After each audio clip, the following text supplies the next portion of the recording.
बिस्मिल्लाहिर्रहमानिर्रहीम। अल्लाह के नाम से शुरू जो बड़ा मेहरबान और नहायत रहम करने वाला है। अस्सलामु अलैकुम वरहमतुल्लाहि वबरकातुहू। लाखों करोड़ों दरूद सलाम नबी पाक सल्लल्लाहु अलैहि वसल्लम और उनकी आल पर। जो शख्स गरीब हो और उसका हाथ खर्चे के मामले में तंग रहता हो, यानी कि हर खर्चे के लिए उसे दूसरों की तरफ देखना पड़े, उसके पास कभी भी इतने पैसे ना हो कि वो अपनी सारी ज़रूरतें खुद से बग़ैर उधार लिए पूरी कर ले, तो उसके लिए ये वजीफ़ा है। तो इसे चाहिए कि बाद नमाज मगरिब या बाद नमाज इशा बावज़ू सूरह मुज़म्मिल पारा 29 11 मरतबा पढ़े। सूरह मुज़म्मिल पढ़ने से पहले 11 मरतबा दुरूद शरीफ पढ़े। सूरह मुज़म्मिल पढ़ते वक्त फ़त्ताखिज़हु वकीला पर जब पहुँचे तो 25 मरतबा ये कलमात पढ़े, हस्बुनल्लाह व निअमल वकील। इस अमल की बरकत से घर में बरकत और तंगदस्ती का ख़ात्मा हो जाएगा।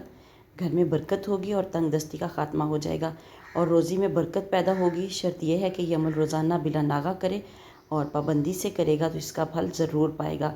वीडियो को सदका जारिया की नीयत से शेयर ज़रूर कर दें। चैनल पर नए तो चैनल को सब्सक्राइब कर दें। मिलते हैं किसी नेक्स्ट वीडियो में, तब तक के लिए अल्लाह हाफिज़।